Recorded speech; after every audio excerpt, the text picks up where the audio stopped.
Are you a prepper or homesteader looking to connect with like-minded people in your area? Looking to start your own preparedness group? Already have a group?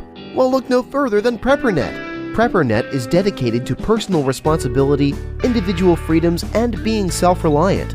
PrepperNet has monthly meetings in over 100 cities where you can meet and learn with like-minded people in your area. PrepperNet, where preppers unite. Find us online at preppernet.com. Survive, thrive, stay alive. It's time to get prepared with the Prepping Academy podcast.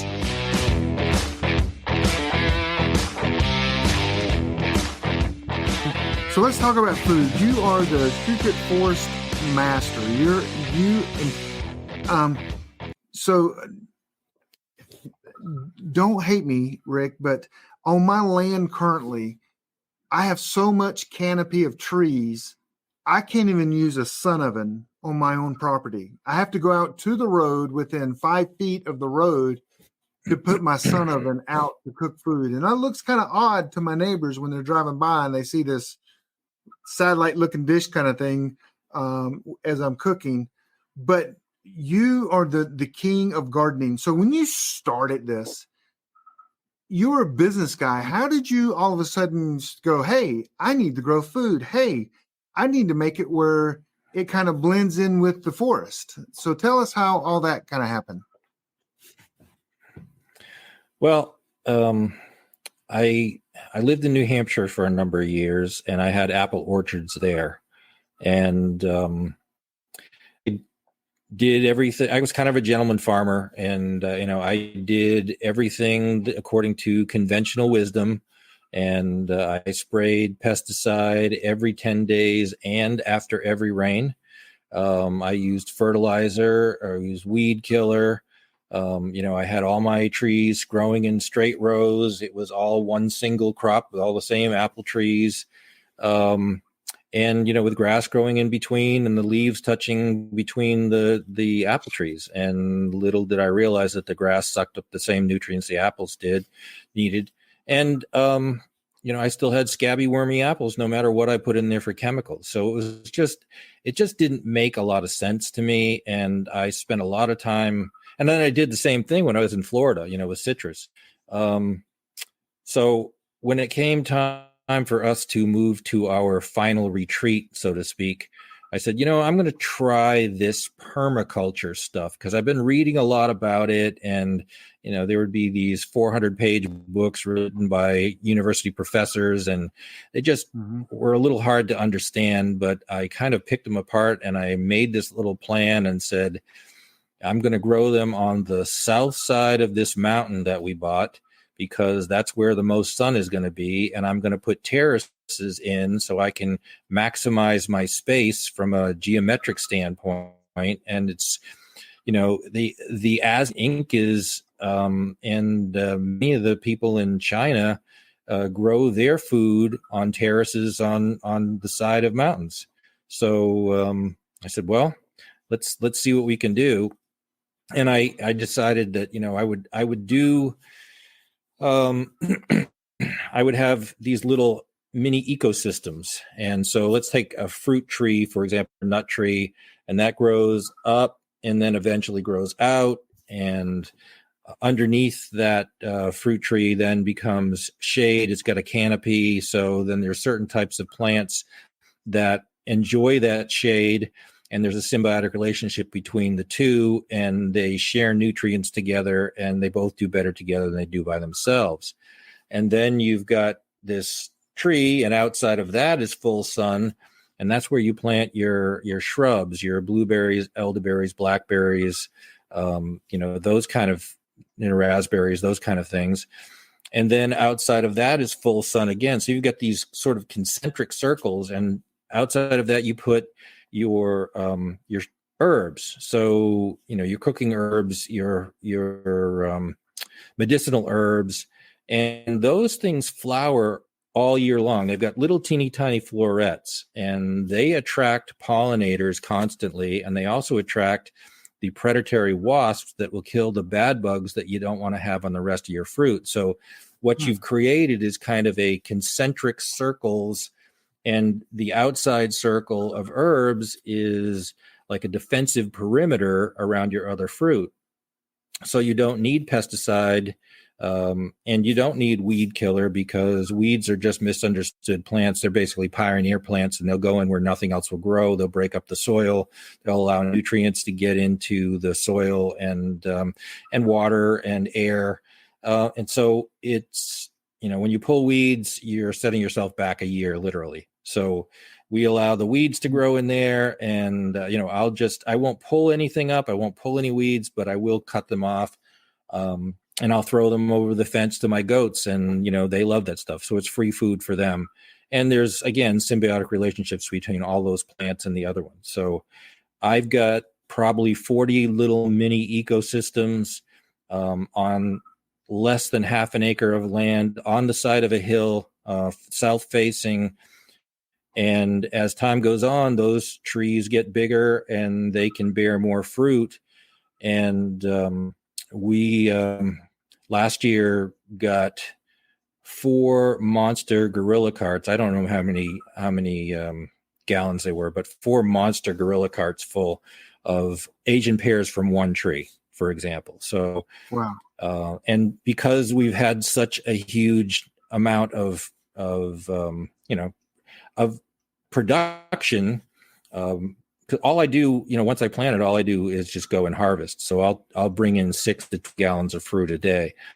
And about halfway through the summer, Jane, whose poor job it is to can, preserve, freeze dry, all of this stuff, she just says, stop. So we do have 3 freezers, and we will put stuff in the freezer, and, she'll pick it up again later in the fall.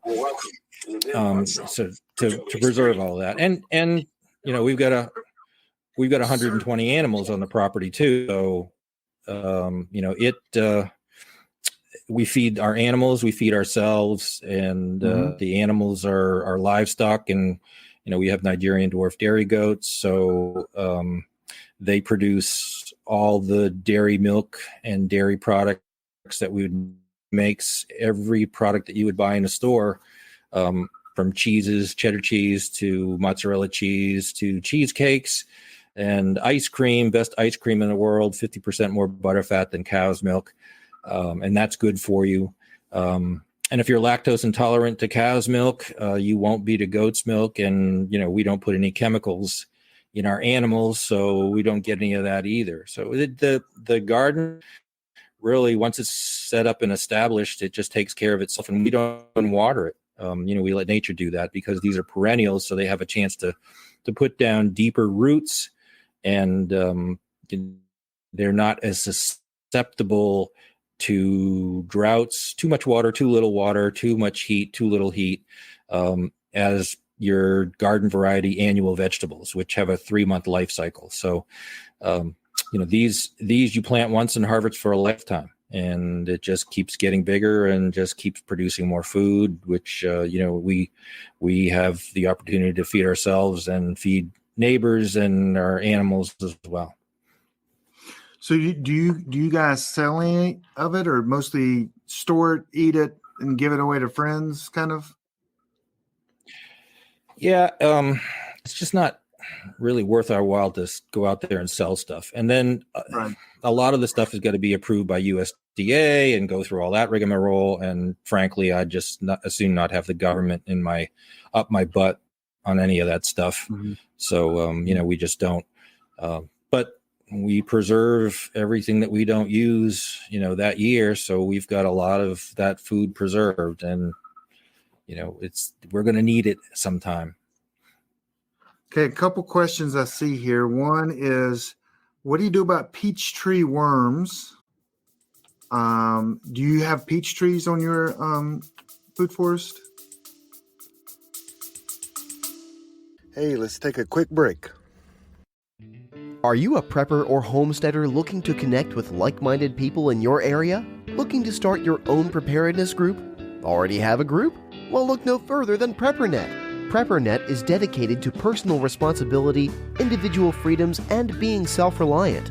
PrepperNet has monthly meetings in over 100 cities where you can meet and learn with like-minded people in your area. PrepperNet, where preppers unite.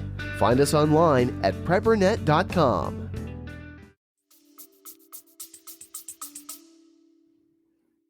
Yeah, we do. I don't have any problems with those kind of things, but I think that's because we take care of those predators. The way I grow food, it's like the Garden of Eden. It's the way nature has grown things for millions of years without man's help. And the reason that man grows things in straight rows is it's easier for somebody to harvest, and they do monocrop agriculture with one crop in a huge area, and that just invites pests. It invites those kind of things. But when we've got those little mini ecosystems, that doesn't happen. We don't really have a lot of problems with pests, and the production is so much that when we do, we might have a few scabs on some of the Asian pears, for example. And because our production is so high, my wife gets really picky now about what she's going to preserve. So she says, I only want the roundest, easiest to skin and peel, pears. So the goats can get the other stuff, the pigs can get the other stuff, and the really bad stuff that already started to burn and rot, maybe the chickens get. Well, maybe losing you there. But I do want to answer Pistol Pete's question. Yeah, you went out for a second, but I'm going to answer Pistol Pete's question because I know Pistol Pete. And this is answers only for Pete, no one else. This answer is only for Pistol Pete. Pistol Pete, I would take 7 dust and just sprinkle it all over and dunk your. I'm just kidding. Don't do that. But that kills everything. No, don't do that. That was just for Pistol Pete. They kill your bees too. Say what? I said it would kill your bees too, and yeah. one of the nice things we have is we've got 7 beehives that are right next to our garden. So they help pollinate everything, and they create honey for us. And because a bee will fly as far as 5 miles for pollen and nectar, I've got stuff that's constantly flowering there, so they can make a lot more trips, and the more trips they make, the more honey they make for me. Yeah. So the next question is, what kind of food kind of tree could you make for like a hedgerow for privacy? Now, let me ask you this question, because I have a friend and she grows an apple tree up about 3 feet and then branches it all off like a grapevine. Do you do that? No? You could. I don't. No. Yeah. My trees that are chipped. Yeah. My fruit trees are like 30 feet tall now. Okay. Okay. And so what would you use for privacy? I'm sorry. Yeah. Yeah. What would I use for privacy? There's lots of plants out there you can do that, and you can create these barriers as well. So blackberries are simple. Raspberries are simple. They grow and they twine and intertwine and everything, and they're pretty prickly. So it's a good way to keep pests out that you don't want to have. Osage orange, some people call it Osage orange. That was kind of the in the 1600s. That was the farmer's natural barbed wire, because those things have huge spikes in them, and you can intermingle and intertangle those things, and they will just they'll just keep growing. And it's what the old farmers used to use when they didn't have fencing, is they planted that stuff, and it kept the cattle where they wanted to, and kept the predators on the other side. So that's a great thing to have as well.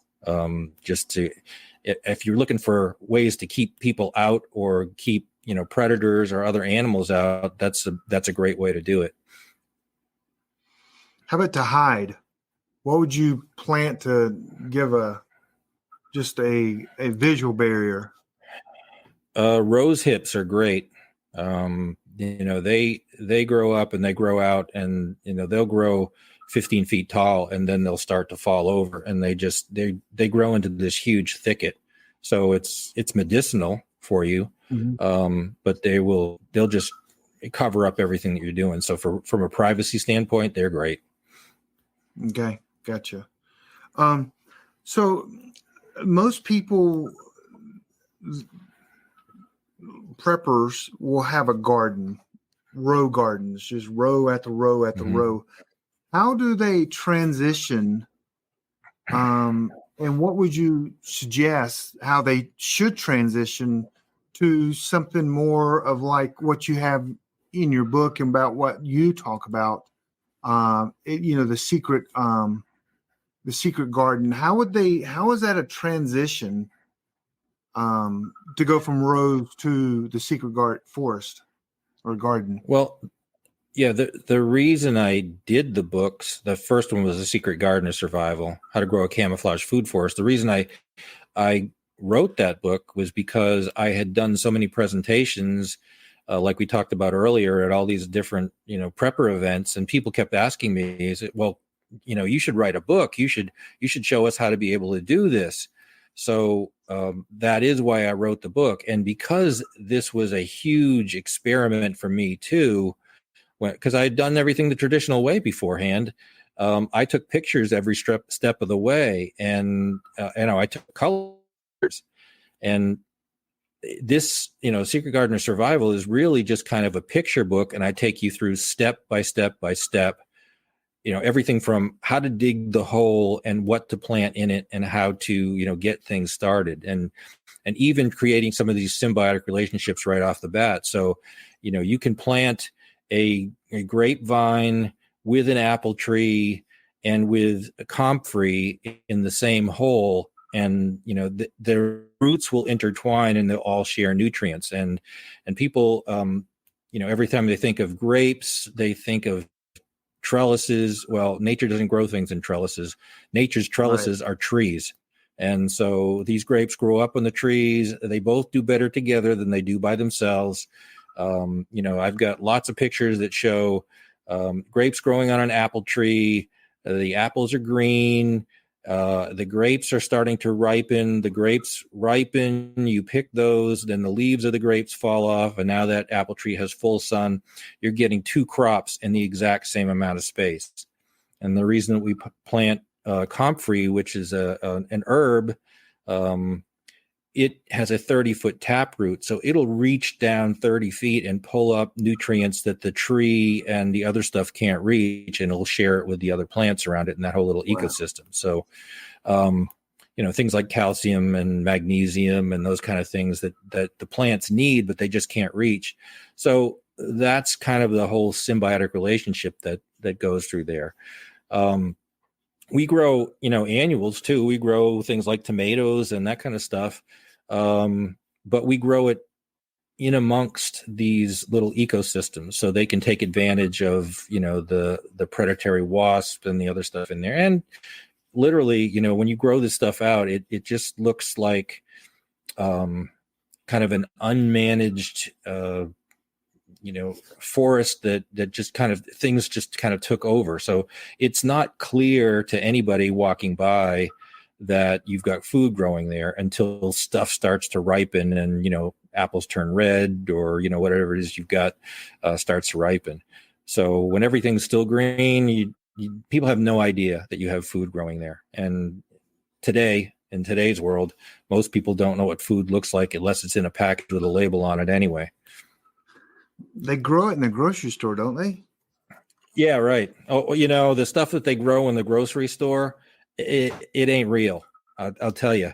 I've seen strawberries in Walmart that are like huge, and I'm going, there is no way that's a natural strawberry.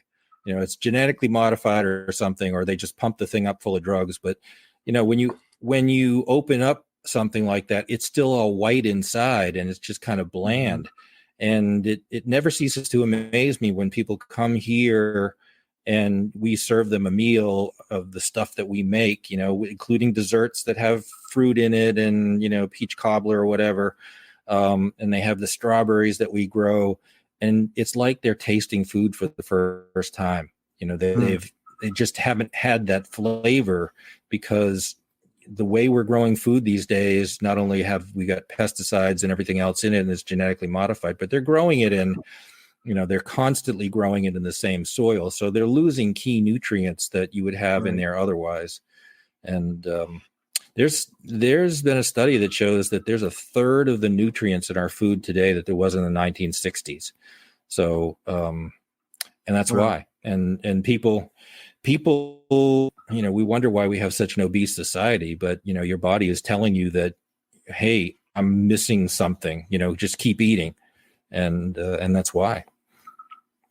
I read an article several years ago, and you probably know the facts on this, but the article stated that in your average grocery store in America, if you go and pick up an apple, that apple was actually picked over a year ago.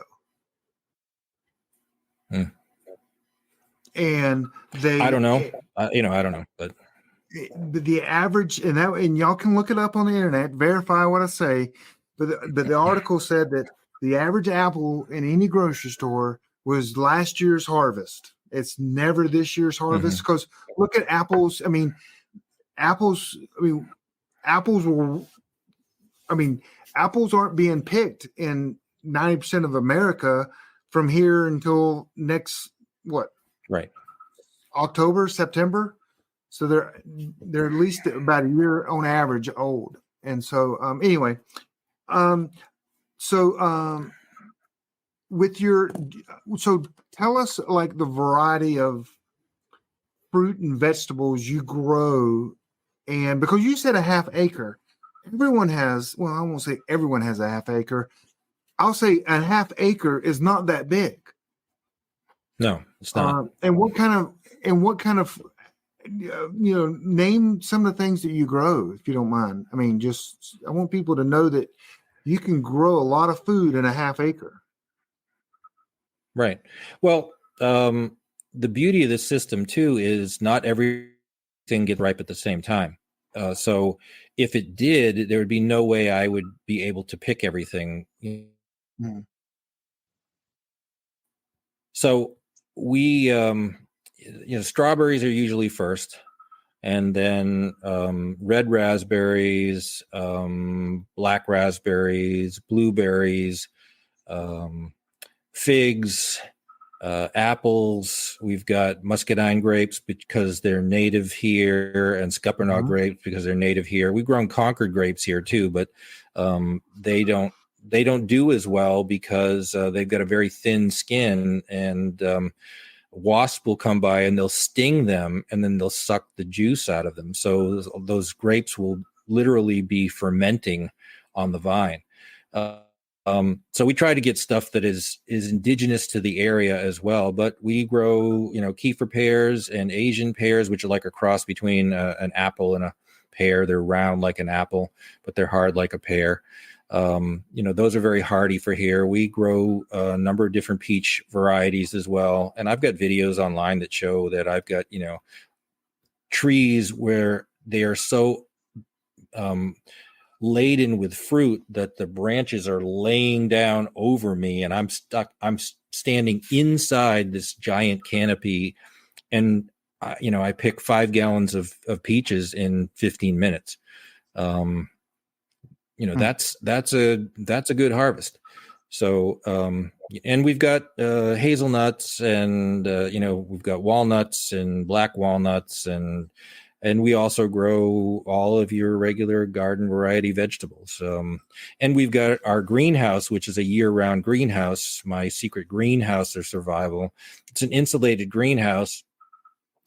And, we grow exotics in there that we wouldn't be able to grow in our environment, because there are times that we get 33 degrees below zero in the winter with a wind chill factor where we are in the Appalachian Mountains. So we're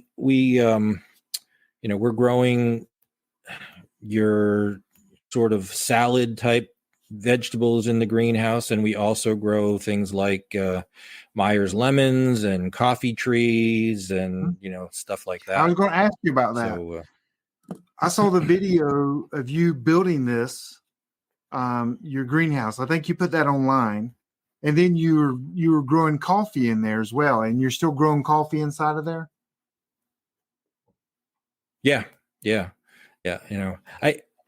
How many times has anybody ever said they'd kill for a cup of coffee? Well, in a grid down situation, we've got coffee, and it's good for us. It's good for morale. It's good for our prepper group or whatever you want to call us. When you can't get coffee, we're going to have it, and it's one of those items that if we got into a barter situation, I could barter that. I would much rather barter coffee beans than bullets that they can shoot me with. Yep.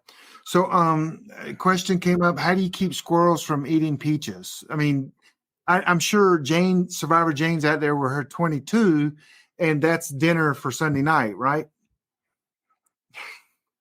Well, that I had a problem early because we cut this thing out of 75-year-old or 75-foot tall oak forest, so a mature oak forest, and then we put this kind of right inside of it. So we cut a half an acre out, and you were still, all that's still on the mountain. So, they were deer going through. That was through their trails there. We've got squirrels, we've got raccoons, we've got possums, we've got a lot of potential pests for our foods, as well as predators for our other animals. We've like 3 years ago, I watched as a squirrel was up in our peach trees, and I'm going, what the hell is he doing up there? Because everything was just blossoming at the time. So there were just flowers in the trees, and the damn thing was eating the blossoms. Now, if you understand anything about fruit trees, they blossom once, they don't blossom twice. And, whatever blossoms, whatever is pollinated, ends up being fruit. So those damn squirrels were eating the fruit before they were even allowed to be fruit. And I said, okay, this has got to stop. So I got an air rifle, and that just didn't work. And so I bought myself a, old standby Ruger 1022, and, that does the job. And then it got to a point where, I had to reach out and touch them. So I learned a lot about optics, scopes and that sort of stuff, because if you realize that a squirrel is like 3 inches tall when it's, on all fours, and you've got to reach out 60 yards, and my gate, for example, is 63 yards from my window. That thing is just teeny, teeny, tiny. So you kind of need a scope to see it. And, when people talk about, something squirrely, well, that's because it hops and it stops, and then it jumps and moves in different directions. So you learn to be a marksman. I like to say, everything I learned about shooting and optics, I learned from squirrels, because if you can take out those little guys, then you can take care and dispatch the other predators that we have too. And because we have chickens and ducks, we're in the Appalachian Mountains. We have every predator in the western Appalachian Mountains here. So, we close all of our animals up except for the pigs, because nothing bothers them at night. So we bring everybody in, lock them up. But I still have motion sensors that are sound sensors and light sensors, and I've got different zones. So if something's over by the chicken coop that shouldn't be there, that's like 33 yards from my bedroom window, and I've got a clear shot at it. And I've also got a thermal scope too, because they can't hide from you with thermal. Night vision, you may or may not see something. Just depends on, if there's any ambient light at all. In the fog, you see nothing with night vision.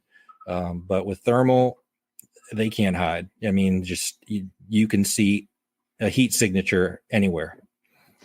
So up around where you guys kind of live, there's been a lot of reports of bears up there. I've read this year. Yeah. Have you had any issues with them? They've torn some stuff up, and we've seen them on game cameras. So I am concerned about them, but we haven't had an issue with them. We have lots of coyote issues. And that's the biggest problem. And they are, they're not a cute little dog. They're not, oh, how can you possibly shoot one of those? Well, I will tell you that if you've ever seen, and there's plenty of videos out there of a coyote taking down sweet little Bambi deer, Mm-hmm. and the deer is still alive, and the coyote's got his head inside of the deer and eating the organs while that deer is still alive and in shock. So it'll do the same thing to goats, which, I've got dairy goats, and we've got rabbits, and we've got, ducks, and we've got chickens. So I have no love lost for that animal, because they really are an invasive species. They were originally out west, and now they've moved here, and they're they'll eat just about anything, including cats and dogs and, whatever else. But yeah, so we're always on the lookout for them. Most of the time they're hunting at night, and they're not an issue because we've got everybody locked up. But, you do see some in the day, and when they are in the day, that there's something wrong. I saw a game camera that showed a coyote, and it was limping during the middle of the day. Well, that's injured. It's going to go after the easiest prey that you can get, and that's livestock.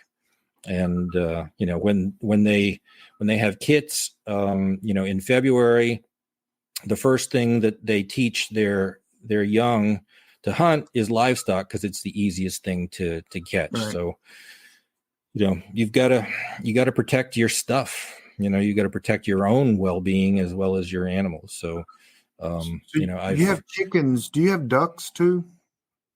Yeah, we have ducks. They're an integral part of my garden system, because they will eat the bugs and slugs and snails that I don't want to have on the rest of my fruit. They'll walk through, and they will fertilize behind them, and they turn those bugs and slugs and snails into protein for me. So we've got khaki Campbell ducks, which are the most prolific egg-laying fowl in the world. They produce 300 eggs per duck per year. And they're like 1.5 times the size of a grade A extra large chicken egg. So not only to produce more eggs, but they produce larger eggs too. And so they are kind of my pesticide, my pest killer in the garden. The beauty of the ducks is they don't scratch up roots like chickens do.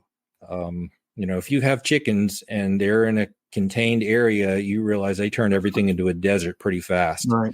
Because they just keep scratching the same spots over and over and over again. So, I've got chickens, they're in a separate area, and they kind of move them around, but they're all contained in fencing, and I've got electric wire running over the top of all of my fence, because predators look at fence as a ladder, and they'll climb up, your raccoons and your possums and that kind of thing. So they get shocked when they reach the top, and that most of the time will stop them. Do you, with all this food and with the amount of eggs you're talking about, do y'all have a freeze dryer? Yeah. We got it 2 years ago. I resisted it for a long time. But yeah, because we have the eggs, and we tried every way to preserve eggs, from the water glass stuff to the oil, mineral oil, and they last about 6 months. And then, at some point in the pantry starts to smell like rotten eggs, because that's what it is. And Jane and I point at each other and go, okay, it's your turn this time, to find where it is. So she was dehydrating eggs for a while, and the 1.5 dozen eggs, so 18 eggs, those kind of cartons. Well, 6 of those, if you dehydrate them, will fit into a small sandwich bag. So that's a lot of protein that you can carry around with you, or in your bug out bag or whatever. It's easier to store, and it doesn't, you don't have to worry about it breaking and going bad. So we're doing that with freeze drying of eggs as well. And we've freeze dried meat and everything that we've got. The biggest problem with a freeze dryer is, when they sell you on the fact that you can freeze dry stuff, they tell you, well, it's only like 24 hours. Well, it's never 24 hours. It's always longer than that. And there's a certain amount of power that those things take up. They tell you that, but what they don't tell you is they generate heat. And so now Mhm. if you're trying to keep your house cool, you've got to And spend more money on power to cool off your house. So we've developed they're not systems where, quiet. we try to, no, they're not. No, they're not Yeah. quiet. But Yeah. So it's just here's a another question. way for us to preserve stuff. So yeah. Okay, someone asked about if you had any goose or even a peacock. I heard a peacock is good for protection around like a garden and farm. Do you have any of them? A goose or even guineas or not guineas? Yeah, guineas allowed. Guineas allowed. Yeah. They're a good watchdog, so to speak, but they are so loud. I mean, first of all, there's a farm down below me, and they are a long ways away. And when those guineas go off, it's like, man, that is just annoying as hell. And it gives away your position. If you're trying Right. to be discreet, they are not discreet. The same thing with Yep. roosters. You can hear a rooster from 5 miles away. If we're in a Yep. situation, we're in a grid down situation, and there's no cars running, and there's no motors running, and it's just quiet as nature can be, they can triangulate your position just by following that rooster crowing. So roosters will be the first animal that I kill in that kind of situation. But geese, we've looked at it because the geese will get along with the ducks. But we really haven't had an issue with, and we have a lot of birds of prey here. We have a lot of hawks, but no one's really touched the ducks because they're kind of a bigger duck, these khaki Campbells. And geese are aggressive. I mean, they're aggressive toward you, your owner. And the reason that they come up with the term being goosed is because they're just about that height. So, they can grab you by the fly, and it's not a fun situation. So it's so yeah, we just decided against geese because and we're looking, the animals we have are all very small, very sustainable, don't require a lot of feed, don't require a lot of space. Rabbits are the best source of protein you can get, and you can grow those guys in cages, and you could create, three girls and one boy will produce 90 full grown rabbits in a year. And you can do that in a garage if you want to. So, I grow rabbits. I love rabbits. They're easy to grow. They're easy to dispatch. And I actually did a class one time of, we're all preppers here, but a class at Uwharrie National Forest. I bet people I could have a rabbit on a grill in a minute and 30 seconds while teaching a class. And I did. I was teaching a class in a minute and 30 seconds. I had that thing finished, taught everyone how to do it, and it was ready to go. Well, I don't want to end with you, but I do want to tell everybody, hey, you can get these books. Rick, what's your website when you sell books? I want people to go to your website. What's your website to buy books? It's secretgardenofsurvival.com. So secretgardenofsurvival.com, all run together. And that will give you links to the different books. It'll take you to videos. It'll take you to, my YouTube channel where I've got, 175 videos on the stuff that's not included in the books that you can see kind of, more advanced classes, or you can see things kind of in different stages, from at different times of the year. And it'll take you to social media as well. So you kind of get an overview of what the garden's all about, and the livestock book is all about, and the greenhouse is all about. And it's just a good resource. And from there, you can, click on those links and buy the books on Amazon or Barnes and Noble. Okay. I'm going to get someone to post that link. They'll post it in a minute. But also the reason is I'm not done with you because, Rick, I could never do a show with you and not ask you what the heck is going on in the world, because you keep up with politics, the news, right? You keep up with, you're like the jack of all trades when it comes to food forest, doing shows. But what the heck is going on in the world right now? And are we going to survive? Or are we going to be in a war? What's your thoughts on that? I got to know what Rick is thinking. Read what the World Economic Forum's putting out. That's what's going on. It's the reason for everything. It's the reason that they have vaccines that actually harm you and kill you. The World Economic Forum said that we have to be down to basically cut out 95% of the population. So it's probably going to be easier to control the few that are left. They want to put us all in these smart cities, so that they can. It is 1984. The book, the movie, it is exactly that. Mm-hmm. They need some workers. They need people to do the menial stuff that robots can't do, or the stuff that robots can't do. And the elite will live well, and the rest of us will own nothing and supposedly be happy. But they need to cull the herd. And I'm not. Believe me, every time I go into Walmart, I realize that there's probably a few people we could live without. There's probably a lot of useless eaters out there. But who's going to make that decision? Who is God that's going to decide who's and who dies? And I'm not really willing to give up my freedoms. And I'm not going to.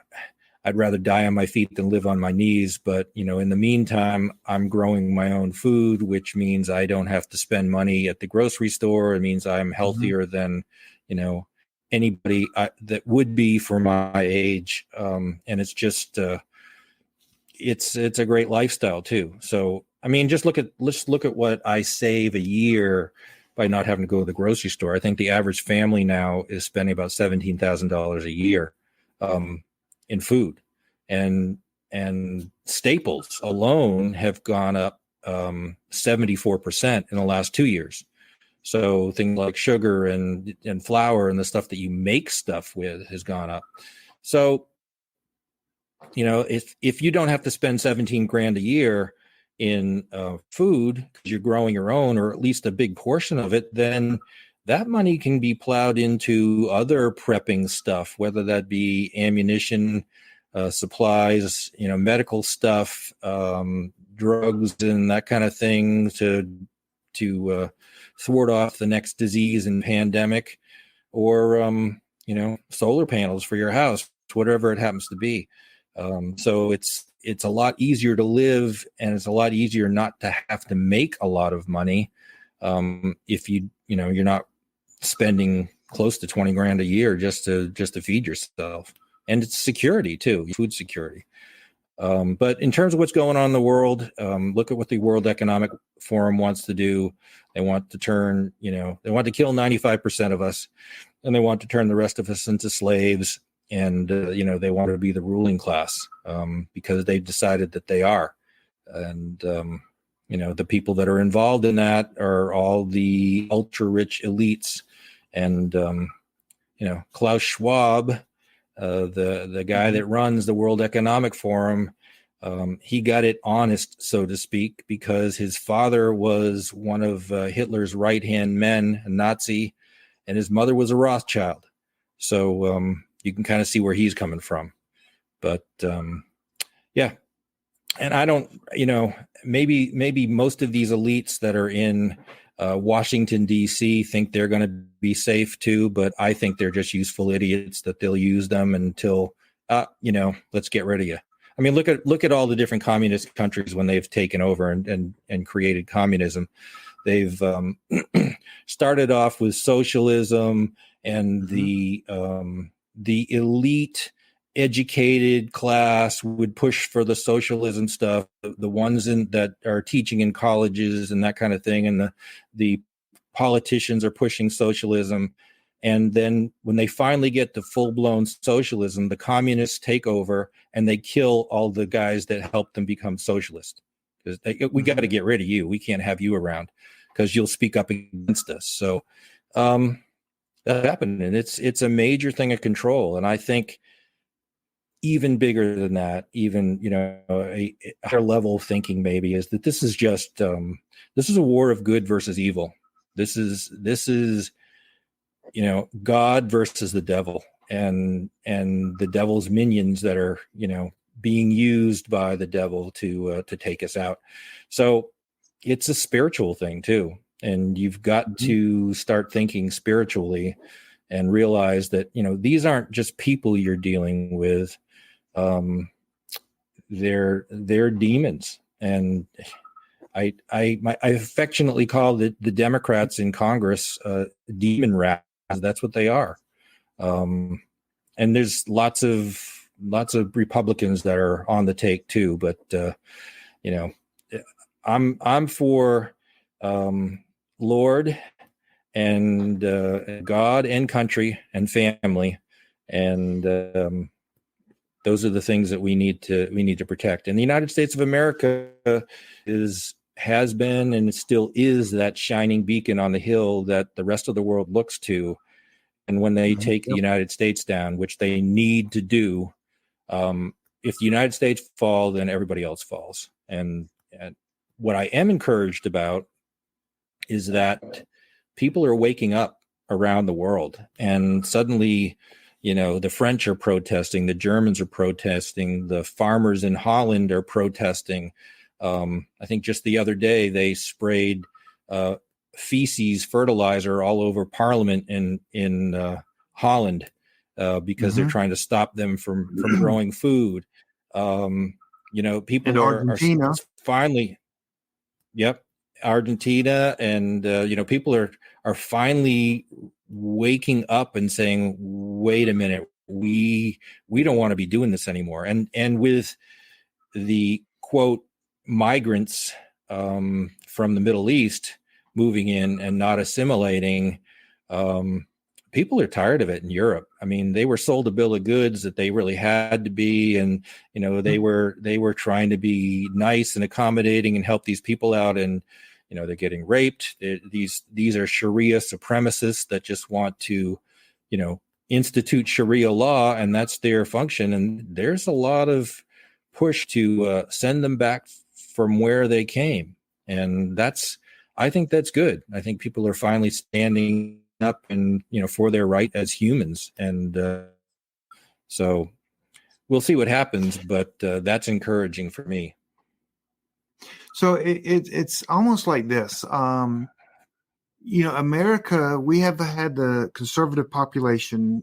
We speak our voice, we speak our opinion, we try to vote our people into office. When I'm a conservative, when we look at an election, we look at it as an election. When the Democratic Party looks at an election, they look at it as war. That's two different ways of looking at it. Oh yeah. And you're naming all these countries that people are rising up, and it's a big deal there because they've never done that before. And it's almost like we try to do it in America, and we just we got tired of it, or we got beat, or lost a little one of the battles, and we're just kind of putting up with the crap now. These other countries, as it becomes more mainstream, they're not going to put up with it. There's going to be major turmoil in all these countries, more so than ever in America. I agree. And I'll never forget this video I saw after the 2020 election, when it was obvious to so many people that it was stolen. And somebody I can't remember, it was one of the Slavic countries, but he's like, what is, we're Americans, you have guns, why aren't you storming the Capitol and demanding that they redo the election, scare those guys out of there? He's like, I can't understand why you're just sitting back and taking it. And I don't know, I think at some point it's getting bad. It's getting bad from an economic standpoint. It's getting bad for, in every conceivable way. And, what this administration has done, the third administration of Obama, they've tried to destroy this country. They're doing everything they can from, suddenly, we just lost $85 billion worth of our best armors and technology and guns to the Taliban because we walked off and left them away. We're giving all this armament and these missiles to the Ukraine, and now we're running out of the stuff to protect ourselves. Let's stop the pipelines so that we're no longer an exporter of energy and we have to beg Saudi Arabia for it at much higher prices. So it's all intentional. I mean, it's all intentional. You couldn't be that stupid. So, they're purposely trying to destroy this country. And again, if you destroy America, the rest of the world is happy, the elites anyway, because there's nobody to point to and say, well, America, they've got guns, they've got the Second Amendment, they can speak their mind, they have freedom of speech. There's freedom of speech in other countries, but not like the United States. It's not right in their constitutions. In England, for example, they have freedom of speech until Parliament decides that, no, you don't. You can't talk about this anymore. And all they have to do is create a law, and now it's illegal to talk about it. So we're not there. This was, in our Constitution. They're trying as much as possible to take it away. The government is trying to take it away through third parties like, Facebook and YouTube and, all of the platforms that are all part of the same, MK Ultra project for the CIA. But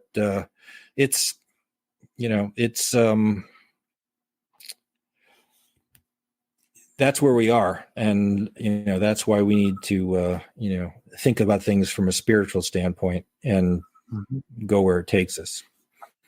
That's one reason I've kind of changed.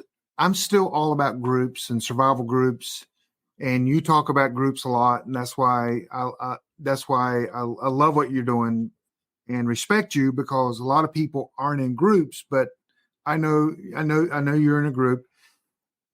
So that's kind of been PrepperNet's focus, is in a group. You can't do it alone. A group is your most important preparation.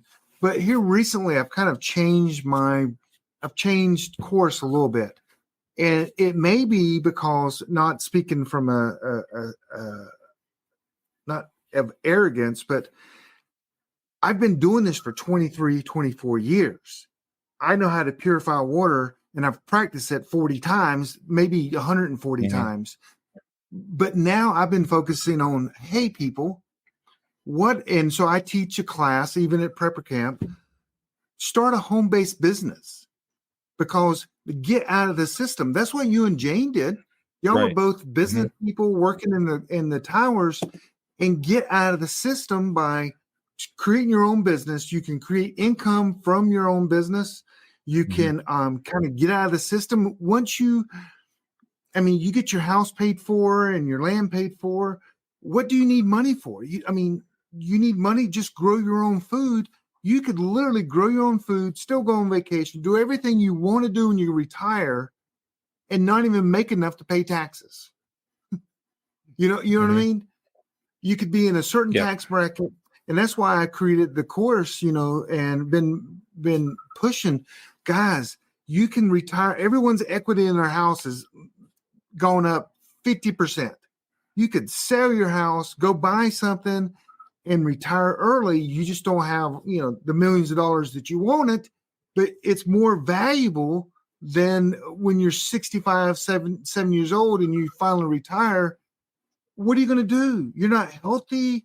Yes, you got money, but the 20, 30 years you wasted of just trying to build that nest egg up. Everybody's like, what does a home-based business have to do with preparedness? I'm like, everything to get out of the system. And I also focus on, so people starting their own business, trying to get out of the system, and also focus on privacy and security. Let's protect yourself and your information. And so that's kind of the two paths I've been going down a lot with preppers, and a lot of them like, I want to learn how to use a life straw. I'm like, well, go watch a dang video. So, Yeah, we need alternate economy. yeah, We need to stop giving our money to people who hate us. So, but on the other hand, as they're saying now, go woke, go broke. Look at what's happened to Disney. Look what happened to Bob Iger. He got kicked out for all of this moronic and anti-family stuff that the movies, Disney's movies, have been putting out from the company that was supposed to be the family movie empire, and now they're producing all this crap that people won't go see. And the last $300 million movie they just created, had 9 million at the box office. They're upside down in all that stuff, and that's great because the Bud Lights of the world are learning their lesson. The Disneys may or may not learn their lesson, but we've got people are waking up and they're voting with their dollars, or at least not going back to them, and they're canceling their Disney Plus subscriptions and everything else. So good, that's good. Let's show them that we really do have the power. There's way more of us than there are of them, and we just need to figure it out and unite and and vote. Take these people out. Yep. Well, vote, but we've got to vote in ways that can't be stolen, because they figured out how to do that too. So. And I've become much more politically active on a regional and local level too, because I watched that 2020 election and the 22 election in Arizona, and all they did is just shut off the damn machines. And so, people that were going on the day of voting to vote didn't vote because they couldn't. And so they're doing every conceivable way, from literally stuffing ballot boxes to changing the algorithms on the machine. So did you watch 2000 Mules? Yeah, I did.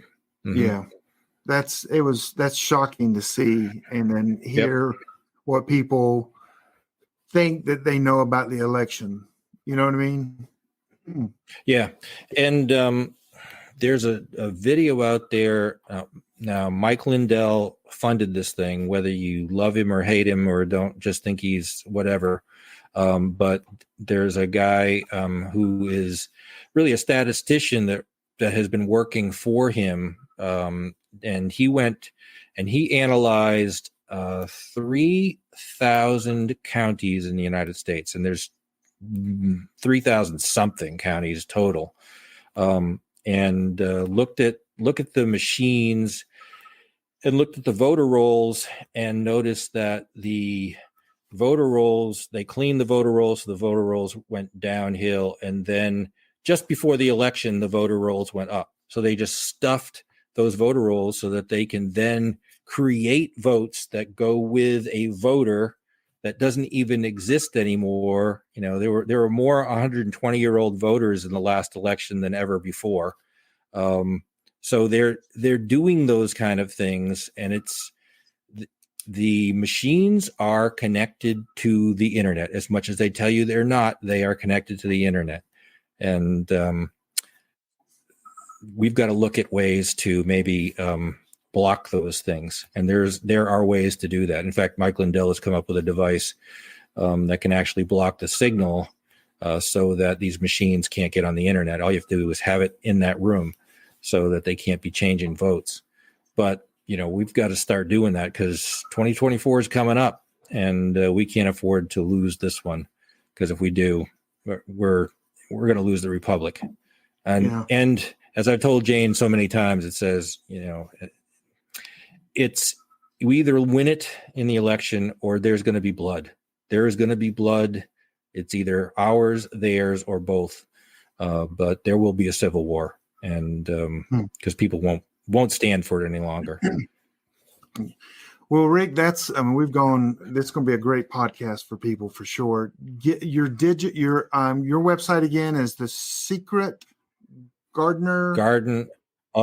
Secret Garden of Survival.com, and Okay. of course PrepperCamp.com. Yeah. So your tickets will be on sale until the end of December, and then they're going to go up. They're $54.95, I believe, right now, guys. Yep. Right now. And so Yep. get $54.95. PrepperCamp.com. Get your tickets before they go up. This also helps Rick. He knows how many people are coming. He can get a good feel for it. And I'm sure a lot of these things you have to pay out front too to get tickets. I mean, your TVs and your tents and all that kind of stuff. So go ahead and the earlier you get the tickets, the better off you are. And they always sell out. And so don't think, Rick probably don't want me to tell you this, but if you're down and it's 2 weeks before Prepper Camp, you think you lost your money because you now can't go because Granny is now in the hospital. Trust me, there's a black market for these tickets because they sell out. There's a black market, and we always have them. People are like, hey, I'm selling my tickets or whatever because stuff happens. So don't think you're going to just lose your money if something happens. Trust me, there's a market for the tickets because they stop selling them because they sell out, and people always are wanting tickets. So but don't count on that either, though. Go ahead and get your ticket. Well, actually, at that time, you would pay more for the tickets than there are now. So go ahead and buy them now. So, but Rick, Austin, thank you. Tell Prepper Jane, Survivor Jane, we said hi. And I know she's going to yell at me going, why didn't you have me on? No, she's awesome. I love her. But thank you for doing Prepper Camp. Thank you for the books you're providing and you're writing for everyone. And guys, go buy their books. I mean, you guys got questions? Buy the books. And Rick has never been known not to reply to someone's email. Everyone I've ever talked to, you always reply if you have a question. And then you go to take his classes. I mean, a lot of information. And you guys make yourself available. I know you guys do. I mean, your wife is big on Twitter. Is it Prepper Talk? She does the hashtag Prepper Talk. She's all over social media. So yeah, she's always out there. She's the social butterfly, for sure. Yeah, it's funny when at Prepper Camp down the vendor row, she goes just like this from tent to tent. Yep. People are talking to her. Yeah, because everyone. I mean, not that you don't, but she just talks to everyone. Yeah. No, so, I'm just I'm in full management mode during Prepper Camp. I wish I could go to the classes because I find these classes. I said, oh yeah, that's one I'd like to see. I really would like to see that class, but I can never go because I'm always managing stuff and making sure fires are put out before they even happen. And that way everything's seamless for the attendees. They never see where there might be a glitch. And, there's plenty of those things that can happen with as much technology as we have there. As much, if I could do the event without big screen TVs and without AV systems and computers and PowerPoints, it would be so much easier for me. But, it's all about people learning stuff, and those are great tools to be able to do that. So, we got to keep on top of it when we're there. Yeah, it's always a great event. I've always enjoyed going. And Rick, I appreciate you coming on and sharing and educating us. And can't wait until Prepper Camp happens. And this will be put out on a podcast later this week. And if you need anything, you can call me. I did get your event. It's on preppershowsusa.com. And I did send a password reset but I just said, we would take it, and I'm going to we always promote your event, and I will promote it from PrepperNet and Prepper Shows USA both. Actually, Jane and I changed some of the copy and the main picture today because she was able to get on, and I said, that was like 3 years ago we were saying that. So so much has changed, and we're doing so much more. So Yeah, I know. Well, no, I appreciate that you found it and you put it back up. But so we just I said, oh, that's great. Now I don't have to bother, Forrest to I do think it. I even create a banner for you to the side there. So I appreciate that. That's good. man, that's good. So everyone, thank you for coming on, and thank you for being with us. And we thank Rick, who's been awesome. And you guys have a good week. Next week is Scott. Let's don't forget about Scott, which you're good friends with Scott. So he's going to be on next week. There we go. Yep. So we will see you next week at 8:00, and it's our Christmas show. God bless everyone, and y'all take care. Thank you. Thanks for listening to the Prepping Academy podcast. Preppers Unite at www.preppingacademy.com. Has your data been hacked? Do you feel uneasy about the vulnerability of your personal information online? Were you involved in the Target, LinkedIn, or Microsoft data leaks? Don't know? If not, then pay attention. Join Forrest Garvin from PrepperNet for a free webinar on privacy and security. Gain insights into safe internet browsing, VPNs, crafting online aliases, secure emails, detecting if your data has been hacked, and managing passwords. Secure your spot today for this webinar on privacy and security. It's free. This webinar delves into comprehensive strategies for bolstering your online privacy. We've got you covered, from fortifying your passwords to shielding your financial information and mastering state-of-the-art encryption techniques. We're offering 2 convenient dates to suit your schedule. Reserve your spot now at preppernet.com/privacy. Don't let cyber threats erode your peace of mind any longer. Take the first step toward a safer, more secure online experience by joining us for our free webinar. Remember, knowledge is power when it comes to safeguarding your privacy. Sign up now at preppernet.com/privacy. We'll see you there.